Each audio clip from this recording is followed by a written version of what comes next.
Lauren, we have a very special deep dive prepared today. We do. Everyone, if you check out the YouTube, Chandler and I are decked out head to toe today in The Row. We decided to just really wanted to turn it out, dress appropriately for the occasion. No, actually, we're not. It's a business expense, right? Yeah. Yeah. $20,000 outfits are a business expense. A $50,000 white t-shirt is absolutely something the IRS will, tick off as a business expense. Exactly.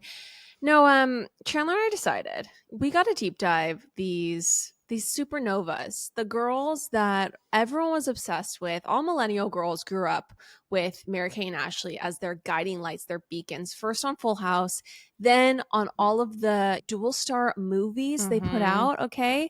And little did we all know that we would then look to them for what to wear on the regular. I know. As adults. Well, and not only do we grow up with them, adoring them, loving them on Full House and all the other, Island in the Sun, all the shows, all the movies from them, but then they kind of like disappeared. Then they became like ultra private and like mysteries to us. So I think this Mary-Kate and Ashley Olsen deep dive is needed more than ever because I want to know more about what happened to our girls. No, it's absolutely needed more than ever. And I think that also with The Row really kind of like captivating everyone in the past year or so, Google searches for The Row exploded in the beginning of 2023. And I almost feel like it's like the fashion brand. And spoiler alert, unfortunately, Chandler and I are not in anything by The Row today. That was just a little joke at the beginning of the episode. I don't even own anything from The Row. I don't own a single piece by The Row. And it's so embarrassing. It is. But I am pretty fascinated by it, to be honest. And so when I was going through the research for this episode, it was actually fascinating to learn how it began and why it's become so popular. So I'm excited to get into this with you, Chan. Okay. Well, where do we even begin? You know how they have like actors on actors? Sisters on sisters. Exactly. Sisters on sisters. This is so great. I actually wanted to start this off though with a question for you. Yeah. So we do have a 5-year age discrepancy. So for me, Mary-Kate and Ashley were big fixtures. I watched all the videos. I watched Full House. I loved Mary-Kate and Ashley.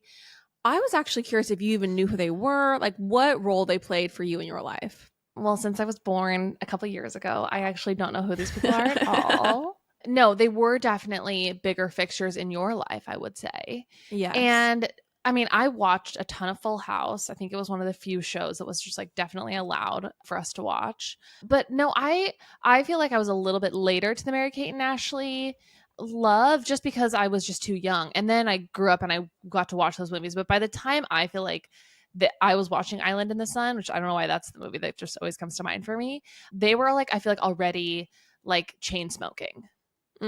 Gotcha. So they already had the Balenciaga motorcycle bags, the huge, oversized, homeless chic apparel outside NYU when you were basically in middle school. Correct. Lauren. Okay, well, thank you for grounding us. I think that we'll have a lot of listeners who can relate to both of our experiences. Without further ado, let's get into Mary-Kate and Ashley, okay? Because once upon a time, millennial girls across the globe, like me and Chandler, were used to seeing Mary-Kate and Ashley everywhere, from family favorite Full House in the 80s and 90s to their direct-to-video movies, CDs, and merchandise that were all over Walmart stores. All right. And then, like Chandler said, Mary-Kate and Ashley, they've vanished from public view altogether. So buckle in, everyone, listeners and Chandler, and hear all about, on this deep dive, Mary-Kate and Ashley Olsen and how they went from being the most overexposed twins on the planet to embracing quiet luxury before it was cool and becoming two of the most highly respected fashion forces in the world. Okay? Wow. Incredible. Take me there. Let's go. So Mary-Kate Olsen and Ashley Fuller Olsen were born on June 13th, 1986 in Sherman Oaks, California. Their mom, Jarnette Jarney, was a former ballet dancer, and their dad worked as a commercial real estate investor. Mary-Kate and Ashley have an older brother named Trent and a younger sister, Elizabeth Olsen, who is very much a movie star in her own right. Okay, so one of the major questions I had was if Mary-Kate and Ashley's parents were total stage moms and dads, because I just assumed that any child that's going to work at 6 months is kind of going to have parents that are, getting them an agent basically in the womb. Yeah, I think that if you start working when you're that young, 6 months old, your parents maybe like had this on the horizon for you all along. Yes, exactly. So I was actually pleasantly surprised to find that the parents are totally normal and we're not really stage parents. So I guess Jarny, the mom, she went on a shopping trip with her friend, and her friend, I guess the friend was a stage mom because they stopped by her friend's child's agent, which is like a hard sentence to say because it still Yeah. doesn't sound like it makes any sense. Children shouldn't have agents, but here we are. And that visit is what led Jarny to submit their photos, because I guess twins in Hollywood, they're so much more valuable because they can be Mhm. swapped in and out because of like child Yes. labor laws. Well, just to bring it back to the Valley, that's what Danny and Nia do because their baby plays a baby on a show. And so it's like whichever baby, they want, or whichever baby's not napping can then fill in. Or not fussing or whatever. Yeah. Exactly. So basically, yes, the mom submitted the photos to the agent on a whim. I guess when the agent found out that they had twins, she told her that would be a good opportunity. And they auditioned for Full House. They beat out 9 sets of twins to get the role, mostly because they apparently just seemed more interactive with strangers, were nicer, and just like, sweeter to interact with. That is crazy. Like the idea of a baby audition is wild to me. I know. Like, I know. Apparently, they seemed really, really great in the audition. mm, But when they actually went to film, they were just 2 totally normal babies. So right. much so that John Stamos actually tried to get them fired during the Oh my pilot. gosh. So Like these twins have got to go. I won't work with Exactly. these twins. They're not pulling their weight. Precisely. So here is a clip of John Stamos talking about trying to get Mary-Kate and Ashley fired. Did you try to get the Olsen twins fired? I didn't. I did it. I didn't try. I did. You got them Well, fired. okay. So here's the pilot, right? We're doing that scene. I don't know if there was Joey and I were changing the baby, right? And we didn't know. And Danny's gone, and so said, "Take care of the kids." Yeah, we got it. And we didn't. And so we're carrying the baby downstairs, and I think I was holding her in the armpits, and Dave was holding her little feet, like I think. And we take her in the kitchen, and we hosed her down, and fan her fan. We put a fan on her. We wrapped her up in paper towels and stuck her in. She was both of them. They wanted to be anywhere else but there, and so did I. Right, because they were 11 months old. They were 11 months old, and God we bless were- them. And they kept switching this one. This one's not going to cry. This one's Mary-Kate and or Ashley. Almost like kids shouldn't act. Yeah. Well, Almost like we should protect them from these things. well, they did okay. Yeah. And all our kids did pretty good off that show. But it was, I couldn't deal with it, and I said, "This is not going to work, guys." And I screamed at them. I said, "Get rid of him. I can't work like this." It sounded like such a, but it was obvious because we had to loop everything. And so they got rid of them. Did the Olsens know that they were fired? They do now. Did they know at the time? Like or was it just like, hey, you guys get a week off? It was only You a few need some days, rest. and I said, "Bring the Olsens back. These kids are terrible." But did they know? Well, they were 11 months. How did they know? No, but I mean, did the parents know that they I had don't been know. released? I don't know. Wow, that's a crazy thing. So yeah, so he did get them fired. They were replaced with, quote, he says, a pair of very unattractive redheaded kids. That's like, is that necessary, John? Literally. A couple things here. First of all, I want to talk about him kicking them off after having a very normal baby reaction to being hosed down and him being like, I can't work with this. Like, also, what did he expect? Like, there were just going to be like stoic children. I don't know what it's like to work with child actors or babies, but like, yeah, I guess I just can't imagine that they would expect that a baby would be just like perfectly composed all the time, especially when they're having to do when they're having like a water scene or something. I know, but we're talking about in 1991 John Stamos. The world was at his feet. He wanted new twins. They brought him new twins. Which brings me to point number 2, which I don't know. What? I don't remember which corner of the internet I encountered this information, but I encountered it, within the last 5 to 7 days. Somebody said that they once slept with John Stamos, and they said that he was a masterful lover. Honestly, I 100% believe it. He has the energy that he knows a woman's body. Okay. And I would like to now just switch what we're going to talk about to just go into how hot John Stamos has been for so long. It's honestly Right. like one of the constants that we have as a human race, like Diane Sawyer's Bob, okay, the deliciousness of McDonald's fries, and John Stamos being fuckable. Totally. And I think that the choice of words from this anonymous source, that a masterful lover, Says so everything. jealous. Was this on Reddit or did someone message us? I don't remember. I have honestly no clue where I saw this, but it was credible. It's probably on Dumois. Okay. So again, the parents were not stage parents. And I think one of the cool things learning all about this family is that the parents seem to like manage all of this pretty well.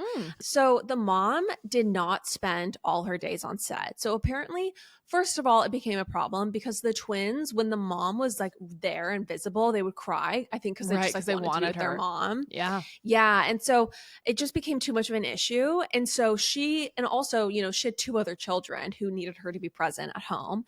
And so they made the decision for them to basically have like a full-time nanny on set, like overseer, and not have the mom be on set with them constantly. Yeah. And so they had someone on set named Adria Later. So Adria Later played a huge role in the girls' early lives and was essentially their surrogate mother/nanny on set. So here is a quick clip of the girls talking about Adria. She was the greatest person ever. I mean, she was like our mom. She was the one who took us to the set, and she basically taught us how to walk and talk. And we love her so much, and we worked with her till we were about 8. One quick thing. Yeah. Just because I'm only hearing the audio, she kind of sounds like Gypsy Rose. I don't know if that was Mary Kate or Ashley talking, but she kind of has a Gypsy Rose voice. Small thing. I mean, I think there were 11 talking there, maybe 16. They do have a very like childlike, sweet voice. One of the things that was quite disarming for me is I watched a video of them on Ellen and they were so like, I think I have this perception of Mary Kate and Ashley that they're so cool. Like they're such cool girls. Yeah. There's such a remove. There's such an aloofness. They have their cigarettes. They have their huge coats. They have the row, it just tortures me every day with clothes I can't afford. But when I was watching them on Ellen, I was shocked because Chandler, they were so down to earth. They were so humble. They were so sweet. They were gregarious. Like it was actually very, very confusing. We should be buying their $1,500 flats because they deserve it because they're so humble. We don't need to retire someday. We don't need to invest our money. What would be better, Chandler, is if we could also shop at the Uniqlo for rich people, which is really what the row is. Yeah. I didn't come up with that. That was in a few articles. I'm not sure who did, but I think it is perfect. I mean, the row really is like staples for super wealthy people. And I will say every single piece I want and would happily take from anyone if anyone wanted to give me something. But I'm just saying, like, that's not Uniqlo as like a dig. No. Well, and we'll get into the row later. I didn't mean that as a dig at all, but it's like what they talked about when they were starting to build it essentially was they were looking for like really, really good, solid wardrobe pieces that weren't about like the designer trend. They were just about like, or the trend. They were just about the fabric and the draping and just the silhouette and just about having that really great t-shirt or coat. But we'll get into the row more later.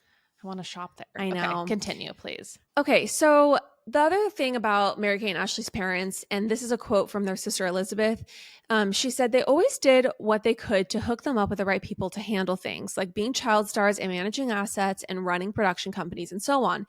They never pretended that they could do it well themselves.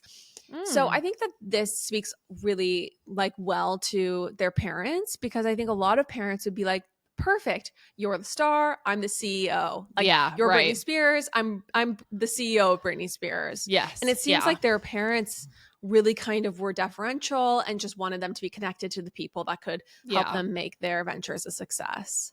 Interesting. Love that. Okay, so in 1995, when the twins were 9, their parents divorced. His father remarried and had 2 more children. But this was not earth-shattering. This was not traumatic. This is what Ashley has to say about the situation. She said, to be honest, we were kind of busy at that point. We had so many people that loved us that we were like, that's okay. Things will be better this way. We were very mature for our age. Yeah, and it's interesting. They seem to both look back on their childhood fondly and without a lot of trauma, but also with trauma, because Mary Kate told Marie Claire in 2010, I wouldn't wish my upbringing on anybody. I look at old pictures of me and I don't feel connected to them at all, describing herself as a little monkey performer. But then she also added, but I wouldn't take it back for the world. I mean, don't you feel like you kind of have to say that? Like it wouldn't change a thing, but you regret every moment of it? Yeah, when I'm probably like leafing through private jet catalogs, about like how I want to upgrade the Gulfstream, I wouldn't take it back for the world. I wouldn't take it back for the world. Can you imagine too, like having started working at 6 months old? Yeah, I would have a lot more money right now. No, you absolutely would, but like you never get a childhood back. Yeah, you never get the opportunity to invest earlier and start compound interest You're sooner. right. I You're right, completely you're right. agree. I can't. I honestly, I don't know one leg to stand on with this argument. You're exactly right. No, it's true. And honestly, I think what's interesting about it is for the issues that they did go through, it doesn't seem like they went in the way of certain, child stars like Amanda Bynes and Aaron Carter and certain stars who unfortunately met their demise or just lives were completely upended from being child stars. Let's see here. So if you're watching the YouTube, you can watch a clip we're going to play of Mary-Kate and Ashley appearing with Bob Saget in 1991 when they were 5, which is very cute. Hello there, I am Bob. I'm Mary-Kate. I'm Ashley. And tonight we're here to tell you that you're all dressed really well, and we're not just kissing up. And you're all winners, and your jewelry is very shiny. Ashley, is there anything else you want to add? Yes, we have a very high TVQ.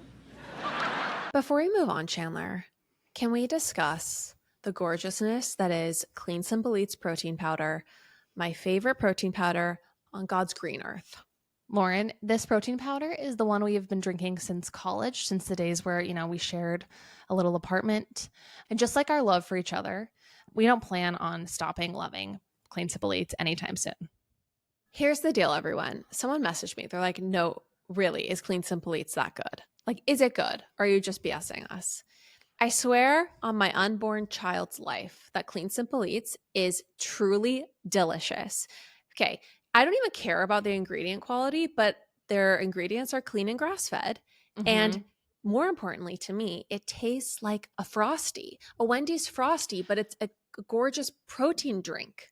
I mean, I don't even think about the taste of it, if that makes sense. Like the taste is so perfect and delicious and consistent that I don't even think about the taste. Like it's just like, oh, I know this is going to be good. It's a treat. It's a treat. It's wonderful. It's 20 grams of protein per scoop, 110 calories. We love it. Our favorite flavors are the Simply Vanilla and the chocolate brownie batter, as well as the mint chocolate. I think you love, Lauren. Yeah, I love the mint chocolate. It tastes like a thin mint Frosty, just blended with ice and water or maybe a little milk. You guys go to cleansimpleeats.com, use code POPApologist for 10% off. Truly, it's my secret weapon to getting enough protein and feeling amazing, and it tastes delicious. Popapologist, 10% off. Okay, so let's talk about the money though, Chandler. Mary-Kate and Ashley were huge favorites on Full House and they were making great money, but they saw opportunities to create a brand bigger than Full House. So the Olsens created Dualstar, an LLC to produce Mary-Kate and Ashley branded products. It produced a long string of TV movies and direct-to-video releases featuring the It Girls, which were a huge success that millennial fans absolutely ate up between 1993 and 2002. So they didn't really make that much money from the first few seasons of Full House, but by the end of the series, they were making $150K an episode. Wow. And this is before Gavin Newsom hit the scene. So California taxes were lower. Crazy. San Francisco was much nicer. It was a way better deal. They didn't stop their acting roles, Chandler, after Full House. They created the Mary-Kate and Ashley brand, which became a full empire. So obviously they had all those direct-to-video movies that I just absolutely ate up, absolutely loved. And then they also had branded merchandise for sale in over 5,000 retailers, including Walmart, clothes, shoes, purses, hats, books, etc., etc. Mattel produced various sets of Mary-Kate and Ashley fashion dolls from 2000 to 2005, along with separate outfits and accessory packs. When they turned 18, they both became dual CEOs or co-CEOs and co-presidents of Dualstar, steering the company toward products appealing to the teenage market. So rather than sticking to trinkets like stickers and key rings, they shifted towards home decor and perfumes. They eventually became the youngest, it says self-made millionaires, and I suppose it kind of was. Like it seems like their parents put them in the right place at the right time, but they really had to work for it. And they joined the ranks of the richest teenagers in the world when they took full ownership of Dualstar. Wow. While Dualstar eventually shut down, Hulu bought some of their biggest releases, including Passport to Paris and Holiday in the Sun. Oh, yes, that's what it is. I keep saying Island in the Sun, but that's a Weezer song that plays in Holiday in the Sun. Wait, that's so funny because when you were saying it at the beginning, I'm just like going with it. I'm like, sure, I guess I haven't seen that one. No. So Mary-Kate said that she never felt like an actress. She says, I don't think I ever felt like we were actresses because we spent so much of our time not in front of the camera, but building a brand. And they always had a passion for fashion. So Ashley recalls, on Full House, we'd be in 6-hour fittings 3 times a week because we had to wear 12 different outfits. The majority of the wardrobe was made up of adult pieces, including Chanel and Marc Jacobs, cut to fit. We were designing clothes for ourselves as we were so petite. So I think that is when we became obsessed with fit, and now the obsession has become a profession. So one thing that I'm not sure if you recall, but there was like a very creepy countdown to when they turned 18. Maybe? It's interesting. There's a clip we're going to get to in a bit. But yeah, like there was a countdown to when they would be no longer jailbait and legal. That was like on the internet and stuff. And it was very gross. So old men, DJs, basement dwelling fans were all very creepy about the twins' 18th birthday, creating numerous countdown clocks and relishing in the jailbait fantasy via tasteless Rolling Stone covers. But one part of the story many people might not remember is that the sisters shockingly played along with it. While hosting Saturday Night Live, Mary-Kate shouted, "Remember, we're legal in 4 weeks." Whoa. The 2004 SNL hosting gig was the same day as their senior prom. So they apparently initially considered asking the school if they would change the date, but then they decided that if the tabloids ever like got a hold of that they would never live it down. So they just hosted SNL. And when they were hosting SNL, they said, this is part of the monologue, was Ashley saying, "We'll never know what it's like to ride in a limo and wear fancy dresses and have someone do our hair." And Mary-Kate pointed out that that's pretty much a daily occurrence for them. And Ashley retorted, "Yeah, but not at a Marriott." Anyway. Wait, like because they wouldn't go to prom? Yeah, I think it was like a dig at like just like basic people like doing the prom thing. Actually? I think so. That's how I Sweet. read They're that. such sweet girls. They're so humble. They're so grounded. Oh yeah, well just get ready to hear about That's the cold hard hilarious. cash. Yeah. Wow. Okay. So they graduated from Campbell Hall High School in 2004. And this is the time, Chandler, that there was a photo that came out that showed Mary-Kate drinking and partying in high school. Do you know who sold this to the tabloids in 2004? Please. You host a pop culture podcast. This Perez? is part of pop I don't culture know. history. Spencer Pratt. Yeah. Wow. So apparently Mary-Kate broke up with his BFF, Max Winkler. And so Spencer decided to out her as a party girl to the highest bidder to get his revenge. Wow. Yep, there's a clip of Mary-Kate. I don't know. I'll play it. It's of Mary-Kate talking about Spencer Pratt on David Letterman, which is really random, but it's kind of fun to listen to. Wait, that's hilarious. Because did Spencer Pratt go to that same high school? Well, you'll just have to listen to this clip, Chan. Okay, I'm ready. Some of the current kids today, did you go to high school? Did you go to grade school with some of the kids? Have you known them a long time? Well, you're a fan of The Hills, right? Oh, man, cut me. Yes, I love it. Well, Spencer Pratt. He was on the show. Yeah, I what a knew him in high little worm school. that guy is. Don't you think he's a little wormy? Yeah, I knew him. He used to play on the soccer team for my high school. That guy actually on the soccer team? He does not have a good temper. Bad temper on the soccer field. Yeah. He looks like walked the out kind of a few games. He did what? He would walk off the field. Oh. It was not. Yeah, he was like, "We are the coach." Were you friends with the guy at the time or not? No. Yeah. Because I'm surprised about the soccer, because looking at the guy, he's the kind of guy that's never broken a sweat, I would guess. You know, you're looking at him? Oh my God, yeah, that brings up stories. I don't know if I should talk about let's hear one. Let's go. Come on. So Wagnus is a great film. What I don't understand is, how does a kid that age, and he's only like in his 20s, he's not much older than you are, or maybe he is your age, how does he get to be so oily at that age? Wow. Hard to know, isn't it? It's a mystery to me. But his behavior doesn't surprise you, is that right?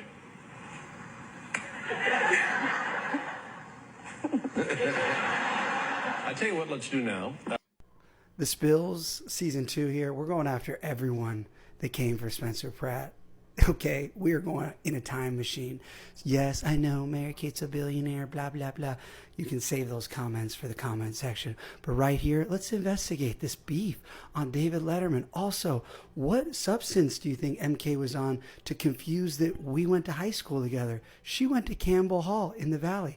I went to Crossroads in Santa Monica. So if you rewind that clip back, she said we went to high school together, and then you never wear my soccer games, by the way. We'll do a little Spencer Pratt soccer highlight reel in future TikToks so I can tag David Letterman and his little wormy comments. But let's look into this real quick. I only have a minute. Clearly, MK was mad that this photo got out. She assumed, which she was probably right, that I had something to do with it. So she goes out and gets her revenge on me by making t-shirts that say Heidi's Ho and wearing them around. Wow, somebody had way too much time on their hands. Sorry, I just found that to be endlessly entertaining. I absolutely love Spencer Pratt. Likewise. Also, that's pretty crazy to say you went to the same high school as him, but you didn't. I That know. doesn't really add up. No, we are firmly Team Pratt on this podcast. So shout out to Pratt Daddy. And you know what? There's really nothing to be ashamed of. We all have our partying days, okay? So another one of Mary-Kate's high school boyfriends, other than Spencer Pratt's BFF, was David Katzenberg, the son of Jeffrey Katzenberg, the DreamWorks co-founder. But they broke up in 2004, Chandler, when they went to separate colleges. Ugh, so by the tragic. time Mary-Kate and Ashley graduated from high school, their net worth was around $300 million. Holy shit. I know. You're kidding me. It's pretty wild.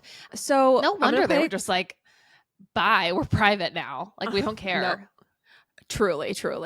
So this is a clip of them talking to Oprah about their college dreams. Like, I'm just imagining they're like, I just want to go get a bachelor in communications so I can like what? They don't need college dreams. I'd say that I make that joke because I have a bachelor in communications. Like, they don't need college dreams. Why do they even have college dreams? No, I think one of the things that's kind of interesting about the college part, and honestly the only reason I'm bringing it up, is because, you know, it's one of the only times in their life where they like really had something in common with most people in so much that they were trying to get into college. Right. And some might say, oh, they'll be able to get into wherever they wanted because they're celebrities. When we hear this clip, you'll realize that they didn't necessarily feel that way. And I think once we hear about how college went for them, it'll all become clear. But this is a moment when they were just like us, celebs just like us, Chandler. Okay. You were as anxious to figure out what college you were going to go to, and would you be admitted? And Oh, I mean, you know, we were so nervous, and, you know, the whole SAT process, it was just, I took my SATs 3 times. We had tutors for like a year before, and it's, you know, we were just very stressed. We were just like any other student trying to get in. will you be able to afford to live off campus? Okay, so speculation about Mary-Kate's eating disorder happened at the same time as them going away to school. So unfortunately, when she showed up for the premiere of New York Minute, she looked very thin, which caused rumors to swirl. Also, there were rumors of cocaine usage. So Mary-Kate and Ashley both dismissed these rumors to People magazine. And they said, we don't have drug problems. There's nothing to worry about. Mary-Kate added, if I had a drug addiction, I would be in a thingy, like Promises, the Malibu rehab place. You don't see me there, so like, come on, it's crazy. Sorry. I would be in a thingy. Like Passages Malibu. Like, you don't see me there. I'm good. You saw me at Passages. Yeah, tell me I have an eating disorder. But if I'm not at Passages, like, get off my back. The only people who have substance abuse issues are actually in rehab. Otherwise, you're fine. They're You're at in one of those thingy. thingies. Yeah.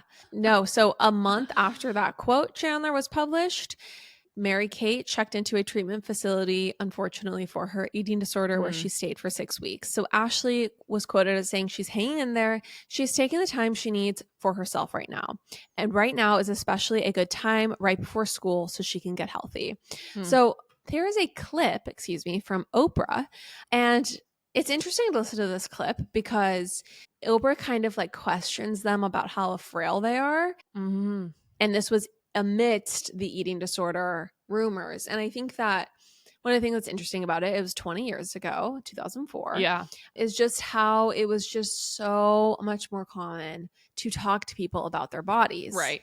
To say things like, you look so thin, or to just like, people's bodies were like up for public discussion. That was just so like much more. Yeah, it was just like a part of the lexicon. Like, you look skinny. Exactly. That was on the cover of Us Weekly. Exactly. And now we're just a lot more careful. Now we say things like, are you on a wellness journey? You know, are you drinking more matcha? Right. We like use different terms. We literally, we all do the same stuff. We just like have different vernacular to do it. I mean, it's like, I feel like the vernacular is like slightly less terrible. But we're all still kind of driving at the same thing. But yeah. We 100% are. But this is what Oprah had to say to the girls in 2004. This has really upset you, right? You know, the one about eating. Yeah, you know, people are going to write what they want to write. We try not to read the good or the bad because it just kind of comes with the territory. You know, either you're too fat, you're too skinny, and people are just going to write what they What size are you, by the way? Oh my gosh. Size? Yeah, I always like to know. I'm really sure. You're not sure? Girls, and you know. That's so interesting.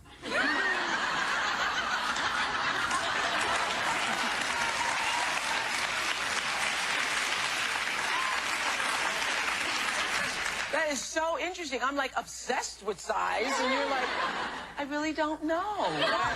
Wow. I know, but it's funny. Like, it didn't age well at all, but you get why Oprah was so popular, because she was like the relatable. Totally. I mean, popular in so many ways, but she's just being like relatable. Like, I'm obsessed with my size. You Absolutely. Well, and I also think it's a little bit of a cop out to be like, I don't know what size I am. Like, everyone knows what size they are. So Mary-Kate and Ashley, during this time, they go to NYU, and although their college years were short, Chandler, they were filled with controversy. So the paparazzi were obsessed with Mary-Kate and Ashley during this time, and they basically said that they just felt like they were living in a fishbowl. So they were constantly being, I mean, honestly, when I think of Mary-Kate and Ashley, I think of photos of Mary-Kate Olsen and Ashley Olsen with huge Starbucks, with their big bags, with their big coats. Like, this was during that New York era when they were going to NYU. Right. And the paparazzi were hunting them down. And they also just didn't feel like they were really one of the students either, because the students were obsessed with them. So they just couldn't have like a good college experience. No. So while at NYU, they did not live in the dorms or with friends. They instead opted to spend $7 million to combine 4 units, top and bottom, to create a custom apartment that's 5,200 square feet in the West Village. The place was luxe, with massive closets, marble bathrooms, bedrooms facing the Hudson, a fireplace mantle imported from France, breakfast nook with all-around views of New York City, and a kitchen and dining area that can host up to 50 people. The private elevator open to an art gallery. Unfortunately, Chandler, the gals never moved in because apparently the renovation just took too long, and they lived in separate condos for their time at NYU. Wow. So Mary-Kate became a fashion icon during this time. And this was, like I said, during her signature homeless look. So the style is sometimes referred to by journalists as bohemian bougie, but it was popularized by Kate Moss, Sienna Miller, and Mary-Kate Olsen. So the look, Chandler, if you want to get it today in 2024, you still can. Just grab oversized sunglasses, boots, loose sweaters, flowing skirts, and a huge Starbucks. Also, if you add a scarf for good measure, that's going to really top it off. And a cigarette, probably. And as well. Please chain smoke. Chain smoking only, no vaping. It was not at that time. Yeah. So they officially dropped out of college in 2007. Mary-Kate told W Magazine, "It got really hectic and I started feeling the city. My world was really small when I was there." And she also said that there's a specific incident that made her want to leave. And that was her boyfriend leaving her for Paris Hilton. Oh, wow. Yeah. So she was dating the Greek shipping heir Stavros Narcos III for about 5 months when news broke that he had left her to start dating Paris Hilton. Damn. I'm going to have to Google him. Yeah. So they did end up getting back together for a bit, but that was short-lived. When asked directly about the painful ex, this is what she had to say. She said, "I miss him and I love him and I don't speak with him anymore. It's hurtful and a painful subject." This is a quote from last year. Wow. No, I'm just kidding. Oh, I'm like, oh my gosh. How did I miss this? She like buried it all. I'm looking at photos of him. Cutie. Yeah. Wow. He was super hot. And then she also said about Paris Hilton, she said, Paris and I only had nice things to say about each other, but you can guess that now we're not talking. This was last year. No, this was a long time ago. So Mary-Kate dropped out. She said, college is easier for my sister, and that's great. I'm happy that I kind of realized that I just need to take care of myself. I need to go to yoga and work out and just read scripts and go on auditions because that's what makes me happy. You know what doesn't make me happy? Papers. It's so funny because it's like, she's one of us. I don't know. She's one of us. And honestly, college was a great experience. I loved my college experience. But I can imagine that you have a paper due the next day and you have to write 10 pages on, I don't know, some esoteric subject that's going to provide zero use for your actual life, and you have $300 million in your bank account. I would just be like, oh, I'm sorry. I'm going to head to Saint-Tropez. See you later, Aristotle. And Lauren, on top of all this, the renovations at your 5,200 square foot apartment in the West Village aren't, happening on time. She had a lot on her plate. No, literally. It's like, I don't even know if her bathroom was made of marble. There's no details on the condo she was staying in for attending NYU. So I would have been out of there as well. It's interesting. It seems like there's a lot more details about Mary-Kate. And I feel like Mary-Kate's life has been a little bit more like we've just known more about her. It almost seems like Mary-Kate is like the rebel sister. She's almost like the Paris Hilton to the Nikki Hilton. And Ashley is just a little bit more stable, a little bit more polished, has it a little more together. Mary-Kate also dated Heath Ledger. I don't know if you remember this, but she was actually dating him during his unfortunate overdose. Yeah. I didn't know that. I didn't know she was dating him at the time. Wow. Mary-Kate dated Heath Ledger casually for a few months before he died. After discovering Ledger unconscious in his bed in 2008, his massage therapist called Mary-Kate Olsen before contacting the police. So Mary-Kate sent a private security guard to the scene. Apparently they were just hooking up and it was not exclusive. And it was not that serious though. Still, it's like awful. That's so sad. Yeah, all around. Very, very sad. So this brings us to her first marriage and only marriage. So in 2012, Mary-Kate Olsen met the French banker. Not baker. That would have been a very different plot twist. Grounded queen marries a French baker. Exactly. She was raised right. Exactly. Now she just lives in a small cottage in Normandy, and helps rise the yeast every morning. Makes videos with Hannah. What is it on TikTok? And you like split screen or mix? Duels? She remixes Hannah's reels, Love it. Compares their yeast raising. So apparently they met at a party, her and the French banker. He was 46 and she was 30 at the time. There's a 17-year age difference. So she was 29. But they had complementing personalities, and that's what made it work, according to a source. Of course. He made her feel comfortable, even in scenarios she would like to avoid, another source said. So they met in 2012. By February 2014, they were engaged. And in November 2015, they married in an intimate New York wedding. He was always doting on her and making her happy. She loved being around him. You can give me a shit for this, but he just looks like her dad. She looks so young. I think she has a very young, looking face. I'm going to send you this photo. I feel like I've seen all the publicly available photos. There's one he he's looks kissing her. Significantly older. Look at the one I just sent you. Literally looks like her dad. No, yeah, I've seen that. She's at a game with her dad. It's just, I think that if I had to go into the psychology of these girls, because Ashley dated someone 28 years older for a minute, I think that it's just like a little phase. It's kind of like I just want to date someone super powerful, richer than me. Right. Just someone who, I feel like maybe they feel so powerful when they're around everyone because they're like the boss. And so maybe they just want that dynamic with a partner. I don't know. Maybe they grew up really fast. Well, anyway, it didn't last long. But let's get to the wedding. No, let's get to the wedding. Okay. So they got married at a private residence in New York, and cocktails were served in a rear garden before the 50 guests dined indoors. Attendees were required to turn in their cell phones beforehand. Party decor consisted of bowls and bowls filled with cigarettes, and everyone smoked the whole night. So, actually, I said it didn't last long, but they met in 2012 and they got married in 2015. and then they got divorced in 2020. So they were together for 8 years. Yeah. Things apparently went awry during COVID because apparently Sarkozy, her husband, moved his mother, his 2 children, and his ex-wife into his home in the Hamptons with Mary-Kate during COVID. Oh, yeah, that'll do it. Yeah. So she files for divorce, and he canceled the lease on their apartment without her consent. And so she sought an emergency order to end their marriage.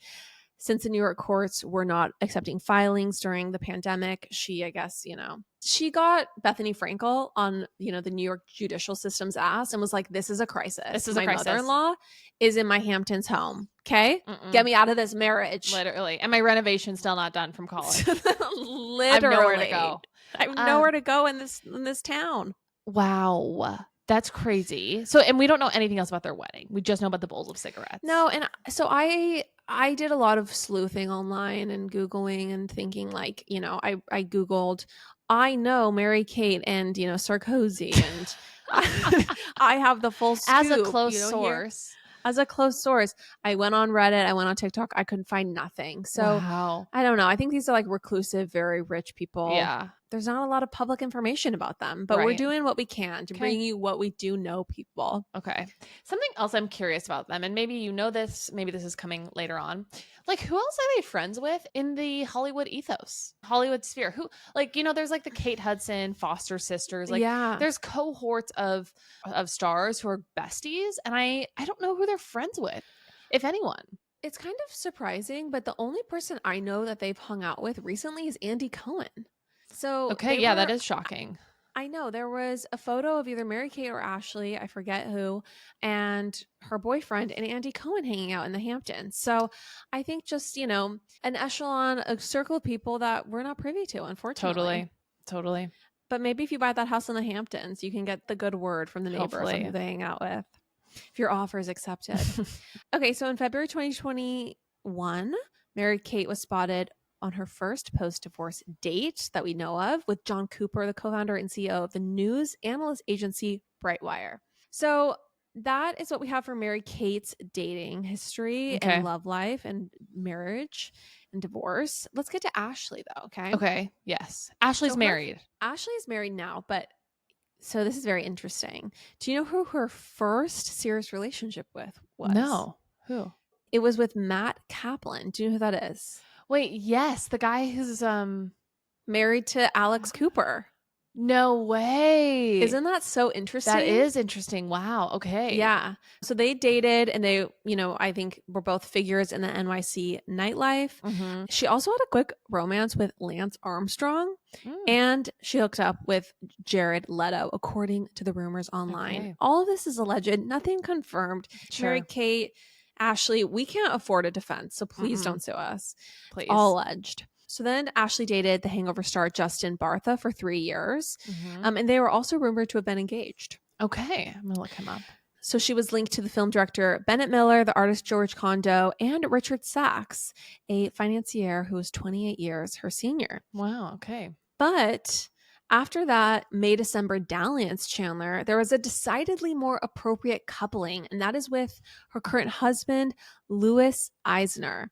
So she started dating Louis Eisner, who is 35, it seems. She started dating him in October 2017, and Eisner is the son of Eric Eisner, the former president of the Geffen Company and a philanthropist who founded the Young Eisner Scholars. He and Ashley got engaged in 2019 and married on December 28th, 2022 in Bel Air, Los Angeles. The couple welcomed a son in 2023 who is rumored to be named Otto.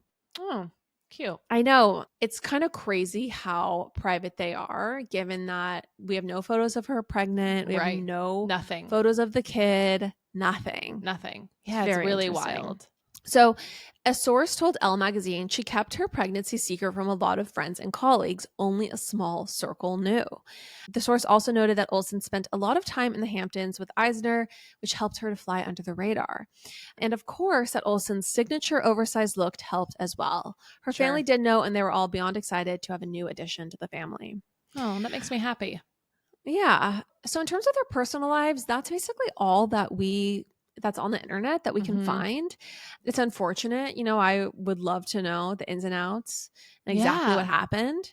I would love to talk to Sarkozy's ex-wife. Is she still in the Hamptons homes? So many questions, so few answers. It's crazy that in the age of like Dumois, we don't know more about them. Oh, absolutely. But beyond their personal lives, let's get into the fashion of it all. Mm-hmm. So their first foray into the fashion world was a fashion line they did with Badgley Mischka in 2006, as well as they had a string of other collaborations and lines. They created the line Elizabeth and James, which was a contemporary collection inspired by vintage pieces from their personal wardrobe. It had a lower price point than the Row, but it was later sold at Kohl's and then basically just went out of business or was shut down. And it really seems like obviously the Row is like their legacy and life's work and like their passion. So just to kind of have it all here, they also had something called Olsen Boy, a women's clothing line for JCPenney, Stylement, a t-shirt line, and a 2011 collaboration with Tom's Shoes. But of course, none of it compares to the OG quiet luxury brand, The Row. Mm-hmm. So this is what Harper's Bazaar magazine has to say about The Row. So it says, those who grew up in the era of peak Olsen twin fandom knew acting was just a stepping stone in the sisters' careers. Mary-Kate and Ashley's true passion was always fashion. They've been style icons from a young age. So it wasn't all that surprising to fans of the duo when they retired as actors and pursued a career in design. It started with a preteen collaboration with Walmart and led to the eventual creation of the luxury clothing line, The Row. And when we say luxury, we mean luxury. Think $1,000 jeans, $3,000 clutches, and $9,000 coats. Considering that the brand has been in business since 2006, though, the Olsen twins are clearly doing something right. So here's a clip of them talking about creating The Row. I'm Mary-Kate. And I'm Ashley, and we're at The Row offices right now. The Row started as kind of a little side project for Mary-Kate and I, and it started with a t-shirt, and it was the concept of a very well-draped t-shirt with the best fabric that you could wear back to your other kind of designer brands. And we really felt at the time there was really no other brand that was going after sort of the core wearable part of a wardrobe, which was mainly filled with designer clothes. Yeah, so basically she thought, or they decided, that there wasn't a really good brand for essentials, for what you just really want to like have the foundation of your wardrobe be. Right. If there's no ground or no floor to your bank account, okay? If there's no limit to your bank account, this is what the foundation of your closet can look like. If you had $300 million in your bank account by the time you went to college, this is the brand for you. It's so funny. Some of these articles are like a little old. So it'll be like, there are t-shirts start at $300. And I was looking on the site today and it was like $600 was the starting for a t-shirt, or $550. They do have quite a bit that actually goes on sale, which is surprising. Yes. So you can get a sweater for $1,000 instead of $2,000. So apparently the brand name The Row came from, and I'm sure I'm going to butcher this, but Savile Row, which is it's a street in London where all of the best tailors are. And I think that speaks to what they wanted to feel like extremely luxe, tailored, really beautifully draped, perfectly designed clothing. Yeah. So here's another quick clip of them chatting about it. You know, we definitely do a lot of research. There's a lot of brands that you can recognize when you look at the product, what it is. And I think the fact that it's understated. It's not a trend. It's not a trend-based brand. It's really about what these women want to be wearing every day. Fascinating. Yeah, so they refused to give any interviews for the first 3 years when they created it because they just did not want to be associated with it at all. They wanted the clothes to speak for themselves. They wanted the brand to be its own entity. Yeah. And it really, I think it's the opposite of what most celebrity brands are. Like most celebrity brands, they fall into the category of they're kind of products second, celebrity, like the celebrity first. Like think about a Hailey Bieber skincare or a Kim Kardashian skincare or a Paris Hilton perfume. A Shannon Bedore, lemons, lemon chicken, lemon spices. I can't remember what else.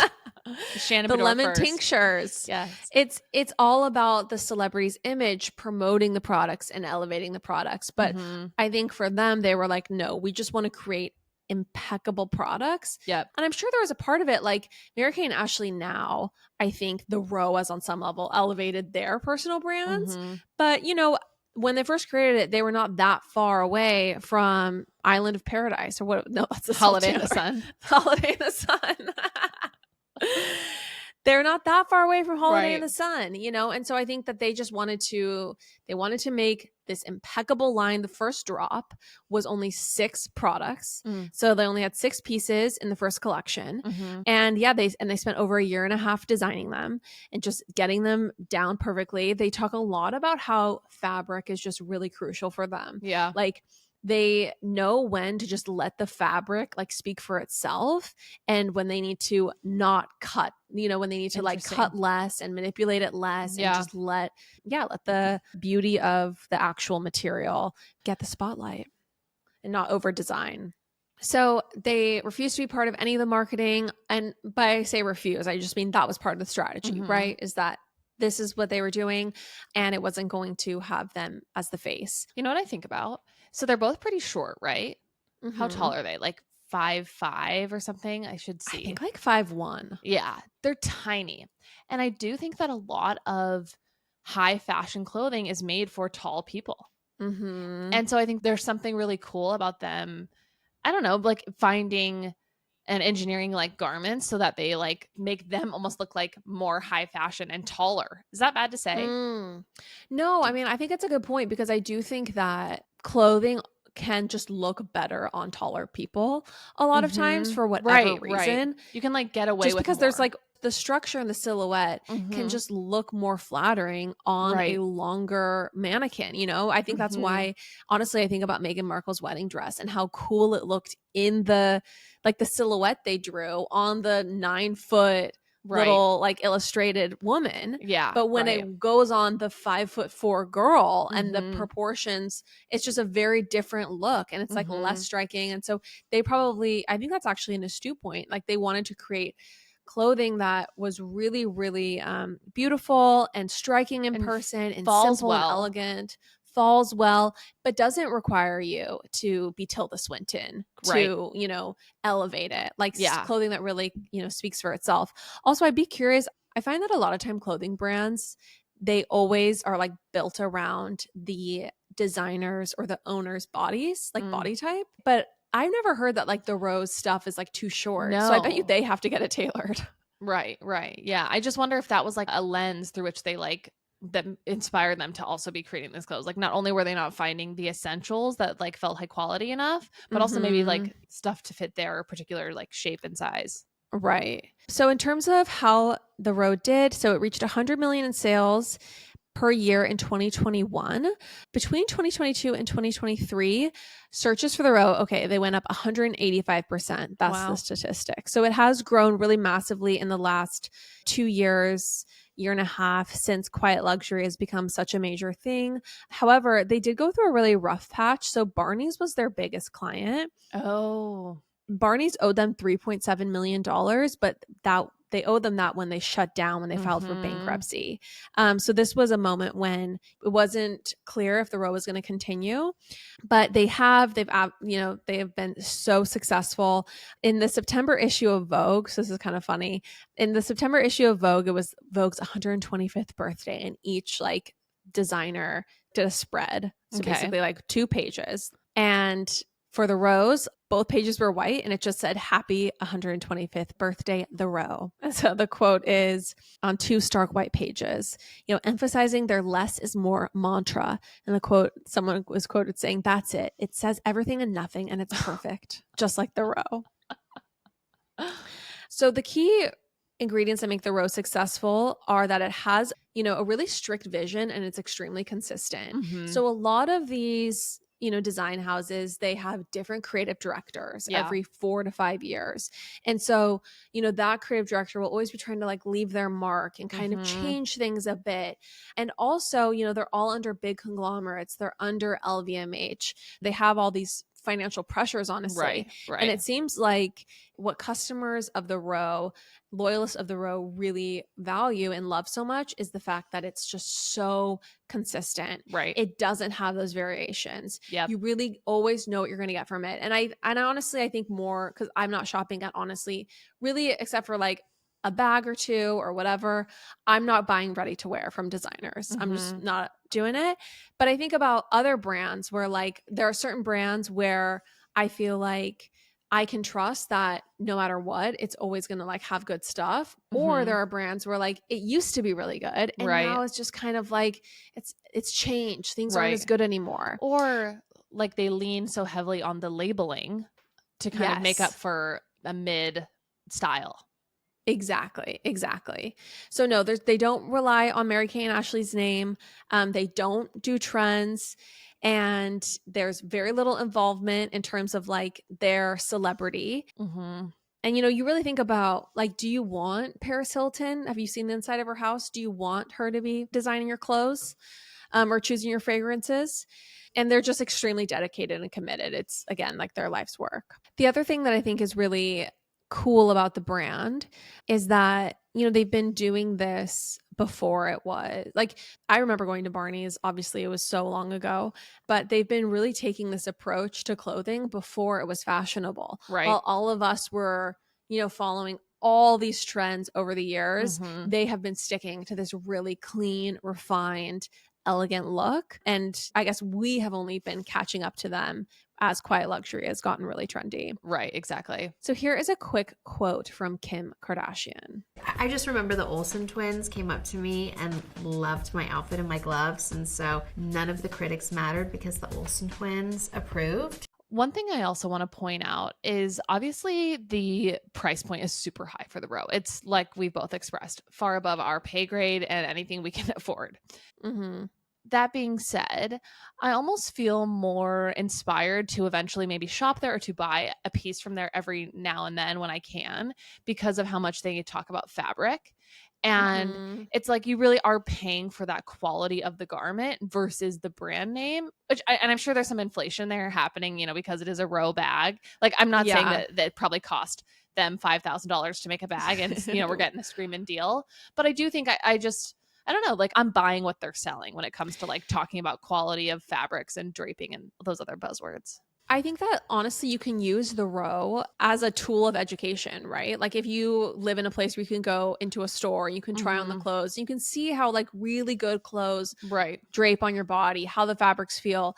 Because I personally think that like on some level, there's just these brands that are really built to be tailored to specific consumers. Like some brands, they're going to make stuff with the exact same fabric, exact same like quality of design and all this stuff, but they're going to have the price be 5x or 10x what it would be at a different designer because their customer prototype or like the customers they serve is like the succession customers, you know, it's the people who don't mind spending $30,000 when they go shopping. Like though there are people on this planet where like for them, knowing that something costs that much makes them feel good about the purchase. When I was working at Stance, one of the things that we learned about consumer psychology, or one of the biggest things I learned is price is the biggest indicator of quality to the consumer. Like consumers, they assume that if something is expensive, that it's high quality. And I remember when I first got a dress that was like $1,000, which is still a huge purchase for me. But I remember thinking like, this doesn't feel any different from a $300 dress. Right. So I actually think that like you could use the row, kind of getting back to what you were saying, as a way of like seeing what looks really good and feeling the fabrics and like, you know, kind of like educating yourself. But I think that there are so many brands where you can achieve a similar aesthetic, especially if you just go to Theory, go to Vince, go to Banana Republic, get things tailored, buy them oversized. You can achieve that look with a lot less. And I don't know. I personally am like also just of the school of thought where it's like, if I had some really cool job, like if I was a corporate lawyer and I wanted to look really cool, but also put together, and I was like getting dressed every day, then I could potentially be like, no, I'm going to spend a lot on my wardrobe. But like, I also think there's just like an element to it where it's like, you know, where am I even wearing this stuff? Exactly. Like to me, I actually don't know that I would, like I'm in a place where I would ever really buy their clothing unless it was like a coat or like the Margot bag, where it's like both of those things I could foresee myself using and wearing for the rest of my life. When it comes to a top or maybe one of their $600 towels, not so much. Exactly. Like you want to potentially invest in like the lifetime pieces. Yes. I've been sharing more shopping links, so I guess the secret's out, but I think Banana Republic does a really good job of creating really good staples. Yeah. Really especially good like classic in staples. recent times. Yeah, no, they've had like a complete overhaul. They did not used to. They had a complete overhaul. And what I appreciate about it is that there's not very much to choose from as well. Yeah. It's not You're not like J. overload. Crew, Right. where it's so many products to sift through. It's overwhelming. No, Yeah. it's like a very curated selection. You can get stuff oversized. And yeah, I think that and you get it tailored. I think that it looks really good. So anyway, just going to end with a few miscellaneous items about these twins. So they did get into a lawsuit in 2015. So there was a class action lawsuit between them and 185 former unpaid interns. The lead plaintiff, Shahista Lalani, filed the suit in September 2015 after working at the Row for 5 months. Lalani and other former interns claimed that they worked up to 50-hour weeks doing the same work as some full-time employees of their fashion lines, the Row and Elizabeth and James, according to the fashion law. Collectively, they asked the court for damages, including minimum wage and overtime. So this is a quote from the petitioner. She said, "It was like 100 degrees outside. I'd just be sweating to death. I probably carried like 50 pounds worth of trench coats to Row factories.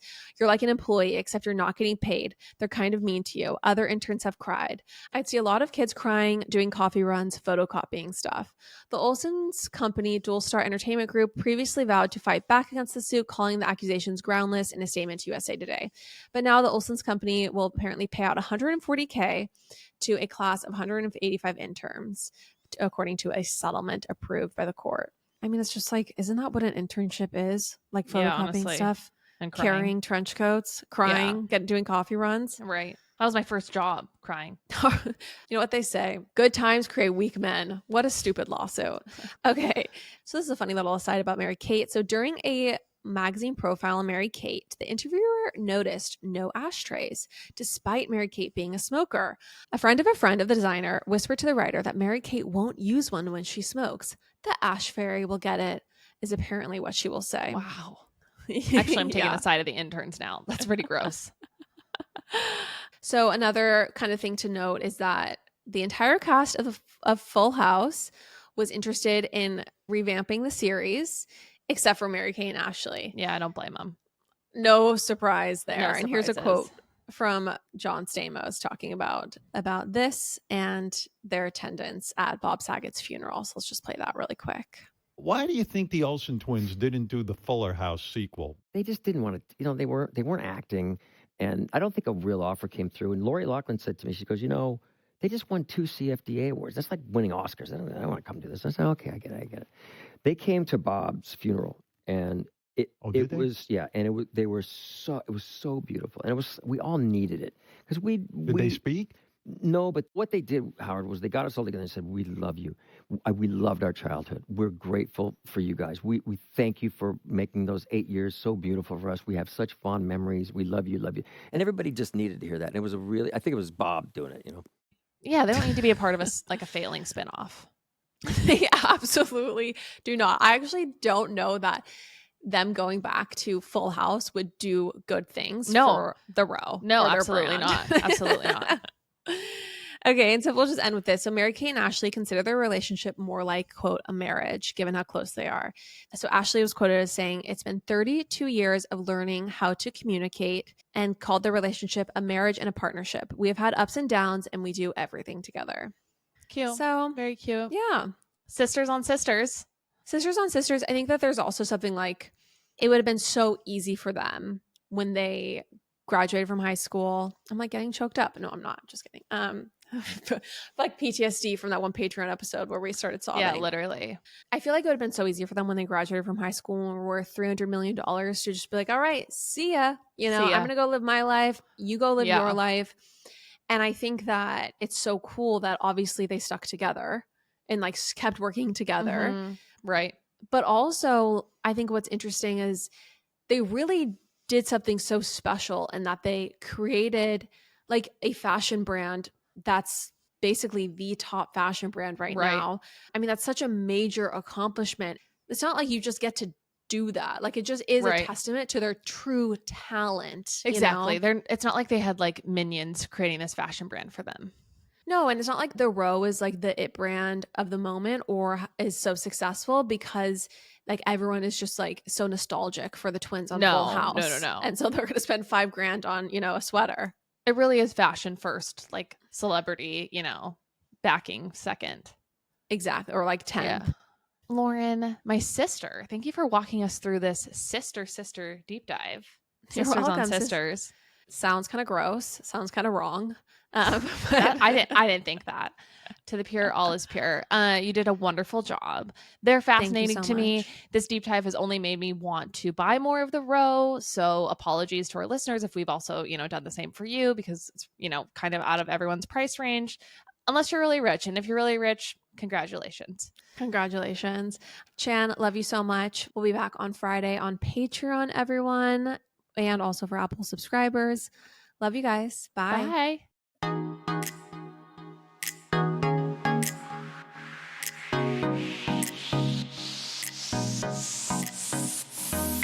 That's all for now, folks. Don't forget, give us a 5-star review, hit us up on Instagram at Popapologists, and we will see you next week, live every Wednesday.